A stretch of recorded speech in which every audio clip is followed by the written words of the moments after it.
ਸਤਿ ਸ਼੍ਰੀ ਅਕਾਲ। PNCN ਦੇਖ ਰਹੇ ਸਾਰੇ ਹੀ ਦਰਸ਼ਕਾਂ ਦਾ ਸਵਾਗਤ ਹੈ। ਖਬਰਾਂ ਦੇ ਇਸ ਬੁਲੇਟਿਨ ਵਿੱਚ ਸ਼ੁਰੂਆਤ ਕਰਾਂਗੇ ਹੈਡਲਾਈਨਸ ਦੇ ਨਾਲ। ਭਾਰਤ ਤੇ ਪਾਕਿਸਤਾਨ ਤੋਂ ਫਲਾਈਟਾਂ ਬੰਦ ਕੀਤੇ ਜਾਣ ਤੋਂ ਬਾਅਦ ਇਮੀਗ੍ਰੇਸ਼ਨ ਮੰਤਰੀ ਮਾਰਕੋ ਮੈਂਡੀਚੀਨੋ ਦਾ ਬਿਆਨ। ਦੱਸਾਂਗੇ ਫਾਈਲਾਂ ਦੀ ਪ੍ਰਕਿਰਿਆ ਬਾਰੇ ਉਹਨਾਂ ਨੇ ਕੀ ਕਿਹਾ। ਕੈਨੇਡਾ ਲਈ ਫਲਾਈਟਾਂ ਬੰਦ ਕੀਤੇ ਜਾਣ ਸੰਬੰਧੀ ਅਪਡੇਟ। ਦੱਸਾਂਗੇ ਟਰਾਂਸਪੋਰਟ ਮੰਤਰੀ ਨੇ ਕਿਹੜੀ ਸ਼ਰਤ ਦੱਸੀ ਕਿ ਜੇਕਰ ਕਿਸੇ ਨੇ ਤੀਜੇ ਦੇਸ਼ ਦੇ ਰਾਹੀਂ ਭਾਰਤ ਜਾਂ ਪਾਕਿਸਤਾਨ ਤੋਂ ਕੈਨੇਡਾ ਵਿੱਚ ਹੋਣਾ ਦਾਖਲ। ਐਲਬਰਟਾ ਵਿੱਚ ਕੋਵਿਡ-19 ਦੇ ਉਸ ਵੇਰੀਐਂਟ ਦਾ ਪਾਇਆ ਗਿਆ ਪਹਿਲਾ ਕੇਸ ਜੋ ਇਸ ਸਮੇਂ ਭਾਰਤ ਵਿੱਚ ਕਾਫੀ ਜ਼ਿਆਦਾ ਫੈਲਿਆ ਹੋਇਆ ਹੈ। ਦੱਸਾਂਗੇ ਹੈਲਥ ਆਫੀਸਰ ਨੇ ਇਸ ਦੇ ਬਾਰੇ ਕੀ ਕਿਹਾ। ਪ੍ਰਧਾਨ ਮੰਤਰੀ ਜਸਟਿਨ ਟਰੂਡੋ ਨੇ ਰਾਸ਼ਟਰਪਤੀ ਜੋ ਬਾਈਡਨ ਵੱਲੋਂ ਕਰਵਾਏ ਗਏ ਸੰਮੇਲਨ ਵਿੱਚ ਅੱਜ ਲਿਆ ਹਿੱਸਾ। ਜਾਣਕਾਰੀ ਦੇਵਾਂਗੇ ਕੈਨੇਡਾ ਵਿੱਚ ਕਿਹੜੇ ਟੀਚੇ ਦਾ ਜਸਟਿਨ ਟਰੂਡੋ ਨੇ ਇਸ ਮੌਕੇ ਕੀਤਾ ਐਲਾਨ। ਹੈਲਥ ਕੈਨੇਡਾ ਵੱਲੋਂ ਟਾਲਕ ਦੀ ਮੌਜੂਦਗੀ ਵਾਲੇ ਪ੍ਰੋਡਕਟ ਵਰਤਣ ਸੰਬੰਧੀ ਚੇਤਾਵਨੀ। ਕਿਹਾ ਕੈਂਸਰ ਤੇ ਫੇਫੜੇ ਖਰਾਬ ਹੋਣ ਤੱਕ ਦਾ ਖਤਰਾ। ਕਿਹੜੇ ਪੀਨਟ ਬਟਰ ਦੇ ਲਈ ਕੈਨੇਡਾ ਦੀ ਫੂਡ ਇੰਸਪੈਕਸ਼ਨ ਏਜੰਸੀ ਨੇ ਦਿੱਤੀ ਚੇਤਾਵਨੀ। ਦੇਖੋ ਖਬਰਾਂ ਵਿੱਚ। ਇਸ ਤਰ੍ਹਾਂ ਹੁਣ ਬੁਲੇਟਿਨ ਦੀ ਸ਼ੁਰੂਆਤ ਕਰਦੇ ਹਾਂ। ਜਿਵੇਂ ਹੀ ਫਲਾਈਟਾਂ ਬੰਦ ਕਰਨ ਦਾ ਐਲਾਨ ਕੀਤਾ ਗਿਆ ਤਾਂ ਇਸ ਦੇ ਬਾਰੇ ਜਾਣਕਾਰੀ ਕੈਨੇਡਾ ਦੇ ਇਮੀਗ੍ਰੇਸ਼ਨ ਮੰਤਰੀ ਮਾਰਕੋ ਮੈਂਡੀਚੀਨੋ ਨੇ ਵੀ ਸਾਂਝੀ ਕੀਤੀ, ਜਿਸ ਦੇ ਵਿੱਚ ਇਸ ਮੌਕੇ ਉਹਨਾਂ ਨੇ ਇਹ ਤਾਂ ਲਿਖਿਆ ਹੀ ਕਿ ਇਹ ਸਹੀ ਸਮਾਂ ਨਹੀਂ ਹੈ ਕਿ ਟਰੈਵਲ ਕੀਤਾ ਜਾਵੇ। ਤੇ ਇਸ ਦੌਰਾਨ ਉਹਨਾਂ ਨੇ ਇੱਥੇ ਇਹ ਜ਼ਿਕਰ ਵੀ ਕੀਤਾ ਕਿ ਬੇਸ਼ੱਕ ਇਸ ਸਮੇਂ ਅਜਿਹੇ ਬੈਨ ਲਗਾਏ ਜਾ ਰਹੇ ਨੇ, ਪਰ ਜੋ ਇਮੀਗ੍ਰੇਸ਼ਨ ਵਿਭਾਗ ਦੇ ਵਿੱਚ ਆਪਣੀਆਂ ਫਾਈਲਾਂ ਲਗਾਈਆਂ ਹੋਈਆਂ ਨੇ ਤੁਸੀਂ, ਤੇ ਉਹਨਾਂ ਫਾਈਲਾਂ ਦੀ ਪ੍ਰਕਿਰਿਆ ਜੋ ਉਹ ਉਸੇ ਤਰ੍ਹਾਂ ਜਾਰੀ ਰਹੇਗੀ। ਪਰ ਇਸ ਦੌਰਾਨ ਇਹ ਵੀ ਕਿਹਾ ਗਿਆ ਕਿ ਪ੍ਰਵਾਸੀਆਂ ਦਾ ਉਸ ਸਮੇਂ ਸਵਾਗਤ ਕੀਤਾ ਜਾਵੇਗਾ ਜਦੋਂ ਇਸ ਦੇ ਵਾਸਤੇ ਸਹੀ ਸਮਾਂ ਹੋਵੇਗਾ ਕਿ ਤੁਸੀਂ ਕੈਨੇਡਾ ਦੇ ਵਿੱਚ ਉਸ ਸਮੇਂ ਆ ਸਕਦੇ ਹੋ ਜਦੋਂ ਇਸ ਲਈ ਸਹੀ ਸਮਾਂ ਹੋਵੇਗਾ ਕਿ ਕੋਵਿਡ-19 ਦੇ ਮਾਮਲਿਆਂ ਨੂੰ ਲੈ ਕੇ ਜੋ ਇਸ ਸਮੇਂ ਹੀ ਰੋਕ ਲਗਾਈ ਗਈ ਹੈ ਉਸ ਨੂੰ ਮੰਨਣ ਦੇ ਵਾਸਤੇ ਸਾਰਿਆਂ ਨੂੰ ਕਿਹਾ ਗਿਆ ਕਿ ਇਸ ਹਦਾਇਤ ਦੀ ਪਾਲਣਾ ਕੀਤੀ ਜਾਵੇ। ਇਸ ਦੌਰਾਨ ਇਹ ਜੋ ਜਾਣਕਾਰੀ ਹੈ ਉਹ ਇਮੀਗ੍ਰੇਸ਼ਨ ਮੰਤਰੀ ਮਾਰਕੋ ਮੈਂਡੀਚੀਨੋ ਨੇ ਸਾਂਝੀ ਕੀਤੀ ਹੈ। ਤਾਂ ਉਧਰ ਜਿਵੇਂ ਕੈਨੇਡਾ ਵਿੱਚ ਆਉਣ ਦੇ ਬਾਰੇ ਫਲਾਈਟਾਂ ਬੰਦ ਕਰਨ ਦਾ ਐਲਾਨ ਕੀਤਾ ਗਿਆ, ਤਾਂ ਪਹਿਲਾਂ ਤਾਂ ਉਸ ਦੇ ਬਾਰੇ ਤੁਹਾਨੂੰ ਦੱਸ ਦਿੰਦੇ ਹਾਂ। ਕੈਨੇਡਾ ਸਰਕਾਰ ਨੇ ਫੈਸਲਾ ਲੈ ਲਿਆ ਕਿ ਅਗਲੇ 30 ਦਿਨ ਦੇ ਵਾਸਤੇ ਯਾਤਰੀਆਂ ਦੀਆਂ ਫਲਾਈਟਾਂ ਭਾਰਤ ਤੇ ਪਾਕਿਸਤਾਨ ਤੋਂ ਬੰਦ ਕੀਤੀਆਂ ਜਾ ਰਹੀਆਂ ਨੇ, ਜੋ ਕਿ ਵੀਰਵਾਰ ਨੂੰ ਰਾਤੀ 11:30 ਵਜੇ EST ਦੇ ਸਮੇਂ ਮੁਤਾਬਕ ਲਾਗੂ ਕੀਤਾ ਜਾ ਰਿਹਾ ਹੈ। ਕੋਵਿਡ-19 ਦੇ ਮਾਮਲੇ ਇਨ੍ਹਾਂ ਦੇਸ਼ਾਂ ਦੇ ਵਿੱਚ ਕਾਫੀ ਜ਼ਿਆਦਾ ਵਧਣ ਤੋਂ ਬਾਅਦ ਇਹ ਫੈਸਲਾ ਲੈ ਲਿਆ ਗਿਆ ਹੈ। Minister of health, immigration, transport, public safety ਤੇ ਇੰਟਰ ਗਵਰਨਮੈਂਟਲ ਅਫੇਅਰਸ ਦੇ ਵੱਲੋਂ ਇਹ ਜਾਣਕਾਰੀ ਜੁਆਇੰਟ ਪ੍ਰੈਸ ਕਾਨਫਰੰਸ ਕਰਕੇ ਵੀਰਵਾਰ ਦੀ ਸ਼ਾਮ ਨੂੰ ਦਿੱਤੀ ਗਈ ਹੈ, ਜਿਸ ਦੇ ਵਿੱਚ ਕੈਨੇਡਾ ਸਰਕਾਰ ਤੇ ਲਗਾਤਾਰ ਦਬਾਅ ਬਣਾਇਆ ਜਾ ਰਿਹਾ ਸੀ ਕਿ ਇਨ੍ਹਾਂ ਦੇਸ਼ਾਂ ਵਿੱਚ ਮਾਮਲੇ ਵੱਧ ਹੁਣ ਸਾਹਮਣੇ ਆ ਰਹੇ ਨੇ ਤੇ ਇਨ੍ਹਾਂ ਦੇਸ਼ਾਂ ਤੋਂ ਜਿਹੜੀਆਂ ਫਲਾਈਟਾਂ ਪਹੁੰਚ ਰਹੀਆਂ ਨੇ ਉਹਨਾਂ ਦੇ ਵਿੱਚ ਕੋਵਿਡ-19 ਦੇ ਮਾਮਲੇ ਕਾਫੀ ਗਿਣਤੀ 'ਚ ਸਾਹਮਣੇ ਆਏ ਨੇ, ਜਿਸ ਦੇ ਕਰਕੇ ਆਰਜ਼ੀ ਤੌਰ ਦੇ ਉੱਤੇ ਟਰਾਂਸਪੋਰਟ ਮਿਨਿਸਟਰ ਨੇ ਕੈਨੇਡਾ ਵਿੱਚ ਭਾਰਤ ਤੇ ਪਾਕਿਸਤਾਨ ਤੋਂ ਆਉਣ ਵਾਲੀਆਂ ਫਲਾਈਟਾਂ ਦੇ ਉੱਤੇ ਰੋਕ ਲਗਾ ਦਿੱਤੀ ਹੈ। ਅਗਲੇ 30 ਦਿਨ ਦੇ ਵਾਸਤੇ ਇਹ ਰੋਕ ਲਾਗੂ ਰਹੇਗੀ। ਤਾਂ ਇੱਕ ਪਾਸੇ ਇਹ ਐਲਾਨ ਕੀਤਾ ਗਿਆ ਕਿ 30 ਦਿਨ ਦੇ ਵਾਸਤੇ ਤੁਰੰਤ ਹੀ ਫਲਾਈਟਾਂ ਬੰਦ ਕੀਤੀਆਂ ਜਾਣਗੀਆਂ ਭਾਰਤ ਤੇ ਪਾਕਿਸਤਾਨ ਤੋਂ, ਜਿੱਥੇ ਕਿ ਜੇਕਰ ਭਾਰਤ ਦੀ ਗੱਲ ਕਰੀਏ ਤਾਂ ਉੱਥੇ ਤੋਂ ਜੋ ਦਿੱਲੀ ਤੋਂ ਸਿੱਧੀਆਂ ਫਲਾਈਟਾਂ ਕੈਨੇਡਾ ਵਿੱਚ ਆ ਰਹੀਆਂ ਨੇ ਤਾਂ ਪਿਛਲੇ 2 ਹਫ਼ਤੇ ਦੇ ਵਿੱਚ 35 ਅਜਿਹੀਆਂ ਫਲਾਈਟਾਂ ਪਾਈਆਂ ਗਈਆਂ ਨੇ ਜਿਨ੍ਹਾਂ ਵਿੱਚ ਕੋਵਿਡ-19 ਦੇ ਮਾਮਲੇ ਸਾਹਮਣੇ ਆਏ ਨੇ। ਤੇ ਇਸ ਦੇ ਨਾਲ ਹੀ ਪਾਕਿਸਤਾਨ ਤੋਂ 2 ਅਜਿਹੀਆਂ ਫਲਾਈਟਾਂ ਪਾਈਆਂ ਗਈਆਂ ਨੇ ਜਿਸ ਦੇ ਵਿੱਚ ਕੋਵਿਡ-19 ਦੇ ਮਾਮਲੇ ਸਾਹਮਣੇ ਆਏ ਨੇ ਤੇ ਇਸ ਤੋਂ ਬਾਅਦ ਇਹ ਫੈਸਲਾ ਲਿਆ ਗਿਆ। ਤਾਂ ਇਸ ਸੰਬੰਧੀ ਟਰਾਂਸਪੋਰਟ ਮੰਤਰੀ ਨੇ ਜਦੋਂ ਐਲਾਨ ਕੀਤਾ ਤਾਂ ਉਹਨਾਂ ਨੂੰ ਇਸ ਦੇ ਬਾਰੇ ਸਵਾਲ ਵੀ ਪੁੱਛਿਆ ਗਿਆ ਕਿ ਜੇਕਰ ਕੋਈ ਭਾਰਤ ਤੇ ਪਾਕਿਸਤਾਨ ਤੋਂ ਆਉਂਦਾ ਹੈ ਤਾਂ ਕੀ ਉਹ ਕਿਸੇ ਹੋਰ ਦੇਸ਼ ਦੇ ਰਾਹੀਂ ਹੋ ਕੇ ਕੈਨੇਡਾ ਵਿੱਚ ਦਾਖਲ ਹੋ ਸਕਦਾ ਹੈ।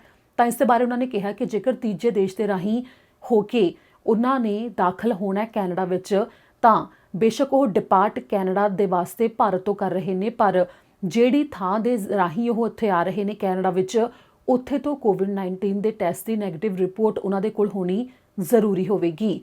ਇਸ ਦੌਰਾਨ ਜਿਹੜੇ ਕਿ ਕੈਨੇਡਾ ਵਾਸੀ ਨੇ, ਜਿਵੇਂ ਕਿ ਕੈਨੇਡੀਅਨ PR ਨੇ ਜਾਂ ਫਿਰ ਸਿਟੀਜ਼ਨ ਨੇ ਜਾਂ ਫਿਰ ਜਿਨ੍ਹਾਂ ਕੋਲ ਅਮਰੀਕਾ ਦਾ ਵੀਜ਼ਾ ਵੀ ਮੌਜੂਦ ਹੈ, ਉਹ ਪਹਿਲਾਂ ਭਾਰਤ ਜਾਂ ਪਾਕਿਸਤਾਨ ਤੋਂ ਅਮਰੀਕਾ ਦੇ ਵਿੱਚ ਆ ਸਕਦੇ ਨੇ ਤੇ ਉੱਥੇ ਕੋਵਿਡ-19 ਦੀ ਜੋ ਟੈਸਟ ਕਰਵਾ ਕੇ ਉਸ ਤੋਂ ਬਾਅਦ ਨੈਗੇਟਿਵ ਰਿਪੋਰਟ ਹੋਵੇਗੀ ਉਹ ਲੈ ਕੇ ਉਹ ਕੈਨੇਡਾ ਵਿੱਚ ਦਾਖਲ ਹੋ ਸਕਦੇ ਨੇ। ਤਾਂ ਕੁਝ ਇਸੇ ਤਰ੍ਹਾਂ ਜੇਕਰ ਕਿਸੇ ਹੋਰ ਦੇਸ਼ ਦੇ ਵਿੱਚ ਜਾ ਕੇ ਵੀ ਤੁਸੀਂ ਪਹਿਲਾਂ ਟੈਸਟ ਕਰਵਾਉਣਾ ਤਾਂ ਕਰਵਾ ਸਕਦੇ ਹੋ, ਤਾਂ ਉਸ ਤੋਂ ਬਾਅਦ ਕੈਨੇਡਾ ਦੇ ਵਾਸਤੇ ਫਲਾਈਟ ਲੈ ਸਕਦੇ ਹੋ ਤੇ ਫਿਰ ਕੈਨੇਡਾ ਵਿੱਚ ਦਾਖਲ ਹੋ ਸਕਦੇ ਹੋ। ਪਰ ਅਗਲੇ 30 ਦਿਨ ਦੇ ਵਾਸਤੇ ਸਿੱਧਾ ਭਾਰਤ ਤੋਂ ਜਾਂ ਪਾਕਿਸਤਾਨ ਤੋਂ ਤੁਸੀਂ ਫਲਾਈਟ ਲੈ ਕੇ ਕੈਨੇਡਾ ਨਹੀਂ ਆ ਸਕਦੇ, ਕਿਉਂਕਿ ਉੱਥੇ ਤੋਂ ਫਲਾਈਟਾਂ ਨੇ ਜੋ ਉਹ ਬੰਦ ਕਰ ਦਿੱਤੀਆਂ ਗਈਆਂ ਨੇ।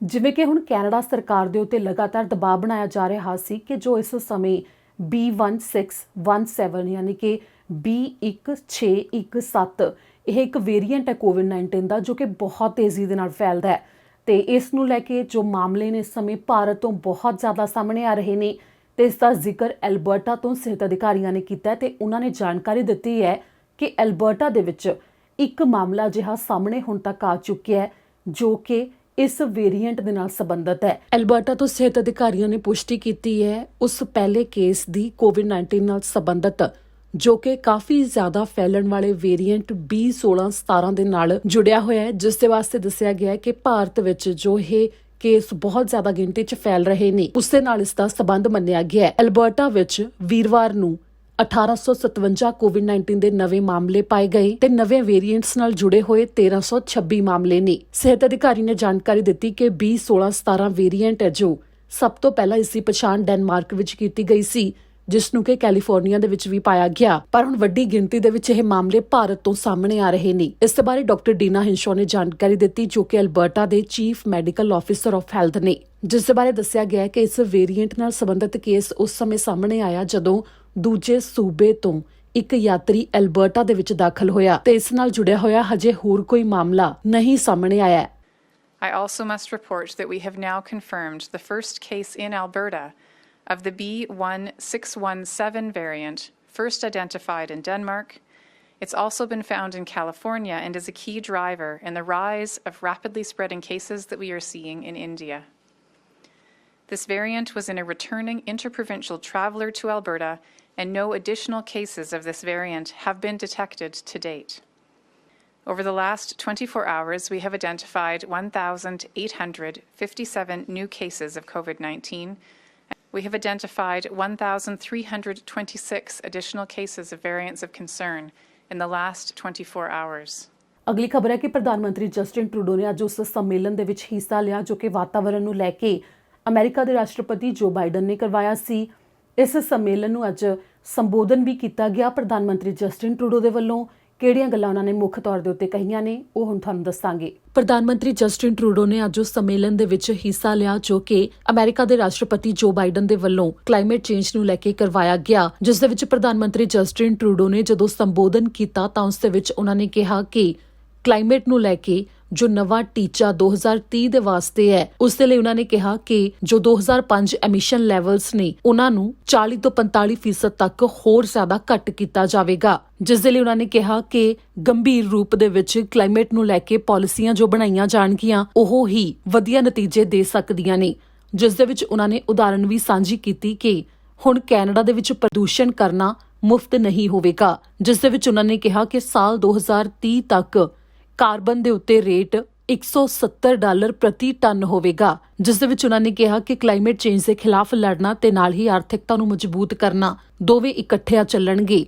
ਇਸ ਦੇ ਬਾਰੇ ਉਹਨਾਂ ਨੇ ਅੱਗੇ ਜਾਣਕਾਰੀ ਦਿੱਤੀ ਕਿ ਕਿਸ ਤਰ੍ਹਾਂ ਨਾਲ ਉਹ ਕਦਮ ਚੁੱਕ ਰਹੇ ਨੇ। ਜੋ ਬਜਟ ਵੀ ਪੇਸ਼ ਕੀਤਾ ਗਿਆ ਸੀ ਕੈਨੇਡਾ ਸਰਕਾਰ ਦੇ ਵੱਲੋਂ ਉਸ ਦੇ ਵਿੱਚ ਵੀ ਕਿਸ ਤਰ੍ਹਾਂ ਇਸ ਦੇ ਵਿੱਚ ਹਿੱਸਾ ਰੱਖਿਆ ਗਿਆ ਕਿ ਕਲਾਈਮੇਟ ਚੇਂਜ ਦੇ ਖਿਲਾਫ ਲੜਨ ਦੇ ਵਾਸਤੇ ਜੋ ਕਦਮ ਚੁੱਕੇ ਜਾ ਰਹੇ ਨੇ ਤੇ ਅੱਗੇ ਰਣਨੀਤੀ ਹੋਰ ਇਸ ਦੇ ਉੱਤੇ ਬਣਾਈ ਜਾਵੇਗੀ, ਜਿਸ ਦੇ ਬਾਰੇ ਪ੍ਰਧਾਨ ਮੰਤਰੀ ਜਸਟਿਨ ਟਰੂਡੋ ਦੇ ਵੱਲੋਂ ਅੱਜ ਕਲਾਈਮੇਟ ਨਾਲ ਸੰਬੰਧਿਤ ਸੰਮੇਲਨ ਦੇ ਵਿੱਚ ਸੰਬੋਧਨ ਕੀਤਾ ਗਿਆ ਤੇ ਇਸ ਲਈ ਉਹਨਾਂ ਨੇ ਰਾਸ਼ਟਰਪਤੀ ਜੋ ਬਾਈਡਨ ਦਾ ਧੰਨਵਾਦ ਵੀ ਕੀਤਾ ਕਿ ਉਹਨਾਂ ਦੇ ਵੱਲੋਂ ਇਹ ਸੰਮੇਲਨ ਕਰਵਾਇਆ ਗਿਆ। ਤਾਂ ਉਧਰ ਸਿਹਤ ਵਿਭਾਗ ਨੇ ਇੱਕ ਚੇਤਾਵਨੀ ਜਾਰੀ ਕੀਤੀ ਹੈ। ਦਰਅਸਲ ਚੇਤਾਵਨੀ ਪਹਿਲਾਂ ਵੀ ਜਾਰੀ ਕੀਤੀ ਗਈ ਸੀ ਪਰ ਉਹ ਬੱਚਿਆਂ ਤੱਕ ਸੀਮਤ ਸੀ। ਹੁਣ ਵੱਡਿਆਂ ਦੇ ਵਾਸਤੇ ਵੀ ਇਸ ਚੇਤਾਵਨੀ ਨੂੰ ਜਾਰੀ ਕਰ ਦਿੱਤਾ ਗਿਆ ਹੈ, ਜਿਸ ਦੇ ਵਿੱਚ ਟੈਲਕ ਦੀ ਵਰਤੋਂ ਕਰਨ ਦੇ ਉੱਤੇ ਕਿਸ ਤਰ੍ਹਾਂ ਖਤਰਾ ਪੈਦਾ ਹੋ ਸਕਦਾ ਹੈ। ਇਸ ਸੰਬੰਧੀ ਦੱਸਿਆ ਗਿਆ ਹੈ ਕਿ ਜੋ ਵੱਖ-ਵੱਖਰੇ ਪ੍ਰੋਡਕਟਸ ਦੇ ਵਿੱਚ ਉਸਦੀ ਮੌਜੂਦਗੀ ਹੁੰਦੀ ਹੈ ਉਹ ਕਿਸ ਤਰ੍ਹਾਂ ਹਾਨੀਕਾਰਕ ਸਾਬਤ ਹੋ ਸਕਦਾ ਹੈ, ਉਸ ਦੇ ਬਾਰੇ ਚੇਤਾਵਨੀ ਦਿੱਤੀ ਗਈ ਹੈ। ਹੈਲਥ ਕੈਨੇਡਾ ਨੇ ਜਾਣਕਾਰੀ ਦਿੱਤੀ ਹੈ ਕਿ ਟੈਲਕ ਦੀ ਵਰਤੋਂ ਦੀ ਰੋਕ ਨੂੰ ਹੋਰ ਜ਼ਿਆਦਾ ਅੱਗੇ ਵਧਾਇਆ ਜਾ ਸਕਦਾ ਹੈ, ਜਿਸ ਦੀ ਵਰਤੋਂ ਕਈ ਕਾਸਮੈਟਿਕ ਤੇ ਪਰਸਨਲ ਕਲੀਨਜ਼ਿੰਗ ਪ੍ਰੋਡਕਟਸ ਦੇ ਵਿੱਚ ਕੀਤੀ ਜਾਂਦੀ ਹੈ, ਪਰ ਇਸ ਦੇ ਨਾਲ ਫੇਫੜੇ ਖਰਾਬ ਹੋ ਸਕਦੇ ਨੇ ਜਾਂ ਫਿਰ ਕੈਂਸਰ ਵੀ ਹੋ ਸਕਦਾ ਹੈ, ਜਿਸ ਦੇ ਵਾਸਤੇ ਚੇਤਾਵਨੀ ਜਾਰੀ ਕੀਤੀ ਗਈ ਹੈ ਕਿ ਟਾਲਕ ਦੀ ਮੌਜੂਦਗੀ ਵਾਲੇ ਪ੍ਰੋਡਕਟ ਜੋ ਕਿ ਕਾਸਮੈਟਿਕ ਫੇਸ ਪਾਊਡਰਸ ਜਾਂ ਫਿਰ ਕਈ ਹੋਰ ਪ੍ਰੋਡਕਟ ਜਿਵੇਂ ਕਿ bath bombs, body wipes, bubble bath products, ਇਹਨਾਂ ਦੇ ਰਾਹੀਂ ਮਨੁੱਖੀ ਸਰੀਰ ਦੇ ਅੰਦਰ ਟਾਲਕ ਜਾ ਸਕਦਾ ਹੈ, ਜਿਸ ਦੇ ਨਾਲ ਫੇਫੜਿਆਂ ਦੇ ਖਰਾਬ ਹੋਣ ਤੇ ਕੈਂਸਰ ਵਰਗੀ ਬਿਮਾਰੀ ਲੱਗਣ ਦਾ ਖਤਰਾ ਵੱਧ ਜਾਂਦਾ ਹੈ। ਇਸ ਦੇ ਲਈ ਖਾਸ ਤੌਰ ਦੇ ਉੱਤੇ ਔਰਤਾਂ ਵਾਸਤੇ ਵੀ ਚੇਤਾਵਨੀ ਜਾਰੀ ਕੀਤੀ ਗਈ ਹੈ ਕਿ ਟਾਲਕ ਦੀ ਮੌਜੂਦਗੀ ਵਾਲੇ ਪ੍ਰੋਡਕਟ ਦੀ ਵਰਤੋਂ ਕਰਨ ਦੇ ਨਾਲ ਓਵਰੀਅਨ ਕੈਂਸਰ ਵੀ ਹੋ ਸਕਦਾ ਹੈ। ਇਸ ਤੋਂ ਪਹਿਲਾਂ ਹੈਲਥ ਕੈਨੇਡਾ ਨੇ ਟਾਲਕ ਦੀ ਵਰਤੋਂ ਸਿਰਫ ਉਹਨਾਂ ਪ੍ਰੋਡਕਟਸ ਦੇ ਵਿੱਚ ਬੰਦ ਕਰਨ ਦਾ ਐਲਾਨ ਕੀਤਾ ਸੀ ਜੋ ਕਿ ਛੋਟੇ ਬੱਚਿਆਂ ਦੇ ਨੇ ਤੇ ਮਾਪਿਆਂ ਨੂੰ ਕਿਹਾ ਗਿਆ ਸੀ ਕਿ ਟਾਲਕ ਕਿਸੇ ਵੀ ਤਰ੍ਹਾਂ ਬੱਚਿਆਂ ਦੇ ਅੰਦਰ ਨਾ ਚਲੇ ਜਾਵੇ, ਜਿਸ ਕਰਕੇ ਅਜਿਹੇ ਪ੍ਰੋਡਕਟ ਬੱਚਿਆਂ ਤੋਂ ਦੂਰ ਰੱਖੇ ਜਾਣ ਜਿਸ ਦੇ ਵਿੱਚ ਇਸ ਦੀ ਮੌਜੂਦਗੀ ਹੋਵੇ। ਪਰ ਹੁਣ ਇਸ ਰੋਕ ਦੇ ਵਿੱਚ ਹੋਰ ਵਾਧਾ ਕੀਤਾ ਗਿਆ ਹੈ। ਤਾਂ ਇਸ ਦੇ ਨਾਲ ਹੀ ਕੈਨੇਡਾ ਫੂਡ ਇੰਸਪੈਕਸ਼ਨ ਏਜੰਸੀ ਦੇ ਵੱਲੋਂ ਵੀ ਨਵੀਂ ਜਾਣਕਾਰੀ ਜਾਰੀ ਕੀਤੀ ਗਈ ਹੈ, ਜਿਨ੍ਹਾਂ ਨੇ ਚੇਤਾਵਨੀ ਦਿੱਤੀ ਹੈ ਇੱਕ ਪੀਨਟ ਬਟਰ ਨੂੰ ਲੈ ਕੇ।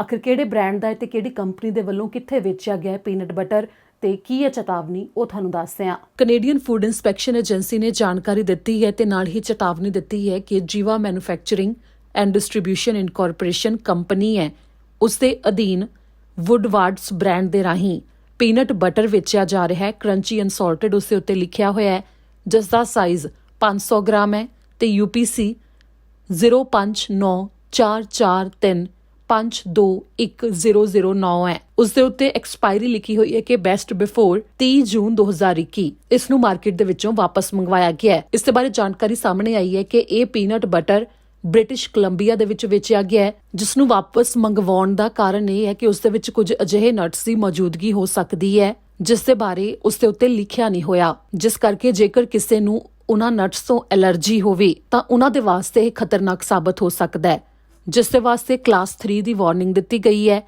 ਤੇ ਇਸ ਪ੍ਰੋਡਕਟ ਨੂੰ ਮਾਰਕੀਟ ਦੇ ਵਿੱਚੋਂ ਵਾਪਸ ਮੰਗਵਾਉਣ ਦੇ ਬਾਰੇ ਕਿਹਾ ਗਿਆ ਹੈ। ਇਸ ਦੌਰਾਨ ਜੇਕਰ ਕਿਸੇ ਕੋਲ ਵੀ ਵੁੱਡਵਾਰਡਸ ਬ੍ਰਾਂਡ ਦਾ ਪੀਨਟ ਬਟਰ ਮੌਜੂਦ ਹੋਵੇ ਜਿਸ ਦੀ ਕਿ 500 ਗ੍ਰਾਮ ਦੀ ਪੈਕਿੰਗ ਹੈ, ਕਰੰਚੀ ਅਨਸੌਲਟਡ ਉਸ ਦੇ ਉੱਤੇ ਲਿਖਿਆ ਹੋਇਆ ਹੈ, ਤਾਂ ਜਾਂ ਤਾਂ ਉਸ ਨੂੰ ਸੁੱਟ ਦਿੱਤਾ ਜਾਵੇ ਜਾਂ ਫਿਰ ਉਸ ਨੂੰ ਵਾਪਸ ਕਰ ਦਿੱਤਾ ਜਾਵੇ। ਜਿਵੇਂ ਕਿ ਵੱਖੋ-ਵੱਖਰੇ ਸੂਬਿਆਂ ਦੇ ਵਿੱਚ ਜੋ ਉੱਥੋਂ ਦੇ ਰਹਿਣ ਵਾਲੇ ਨੇ ਉਹਨਾਂ ਤੱਕ ਜਾਣਕਾਰੀ ਪਹੁੰਚਾਉਣ ਕਿ ਕੋਵਿਡ-19 ਨੂੰ ਲੈ ਕੇ ਜੇਕਰ ਟ੍ਰੇਸਿੰਗ ਵੀ ਕੀਤੀ ਜਾਂਦੀ ਹੈ ਮਾਮਲਿਆਂ ਦੀ ਤਾਂ ਵੱਖੋ-ਵੱਖਰੇ ਤਰੀਕੇ ਨੇ। ਤਾਂ ਐਲਬਰਟਾ ਦੇ ਵਿੱਚ ਕੁਝ ਇਸ ਤਰ੍ਹਾਂ ਕੋਵਿਡ-19 ਦੇ ਮਾਮਲਿਆਂ ਦੇ ਬਾਰੇ ਦੱਸਿਆ ਜਾਂਦਾ ਹੈ ਕਿ ਪਹਿਲਾਂ ਤਾਂ ਐਲਬਰਟਾ ਸਰਕਾਰ ਦੇ ਵੱਲੋਂ ਟੈਕਸਟ ਮੈਸੇਜ ਆਉਂਦਾ ਹੈ ਜਿਸ ਦੇ ਵਿੱਚ ਇਹ ਕਿਹਾ ਜਾਂਦਾ ਹੈ ਕਿ ਜੇਕਰ ਤੁਸੀਂ ਕਬੂਲ ਕਰਦੇ ਹੋ ਕਿ ਤੁਸੀਂ ਜ਼ਰੂਰੀ ਜਾਣਕਾਰੀ ਹੈ ਉਹ ਤੁਸੀਂ ਲੈ ਸਕਦੇ ਹੋ ਤੇ ਤਾਂ ਤੁਸੀਂ ਉਸ ਦੇ ਉੱਤੇ ਕਲਿੱਕ ਕਰੋ। ਜੋ ਤੁਹਾਨੂੰ ਟੈਕਸਟ ਮੈਸੇਜ ਆਉਂਦਾ ਜਦੋਂ ਤੁਸੀਂ ਉਸ ਨੂੰ ਕਬੂਲ ਕਰ ਲੈਂਦੇ ਹੋ ਤਾਂ ਉਸ ਤੋਂ ਬਾਅਦ ਅੱਗੇ ਤੁਹਾਨੂੰ ਉਸਦੀ ਰਿਪੋਰਟ ਆ ਜਾਂਦੀ ਹੈ। ਤਾਂ ਇਸ ਨੂੰ ਲੈ ਕੇ ਐਲਬਰਟਾ ਤੋਂ ਹੈਲਥ ਆਫਿਸਰ ਨੇ ਕਿਹਾ ਕਿ ਬਹੁਤ ਸਾਰੇ ਇਸ ਸਮੇਂ ਅਜਿਹੇ ਮਾਮਲੇ ਸਾਹਮਣੇ ਆ ਰਹੇ ਨੇ ਕਿ ਜਿਸ ਦੇ ਵਿੱਚ ਉਸ ਟੈਕਸਟ ਮੈਸੇਜ ਦਾ ਐਲਬਰਟਾ ਵਾਸੀ ਕਈ ਨੇ ਜਿਹੜੇ ਰਿਪਲਾਈ ਨਹੀਂ ਕਰਦੇ, ਜਿਨ੍ਹਾਂ ਦੇ ਮਨ ਵਿੱਚ ਸ਼ਾਇਦ ਇਹ ਵੀ ਡਰ ਹੋ ਸਕਦਾ ਕਿ ਕਿਤੇ ਉਹ ਕੋਈ ਸਕੈਮ ਤਾਂ ਨਹੀਂ ਹੈ।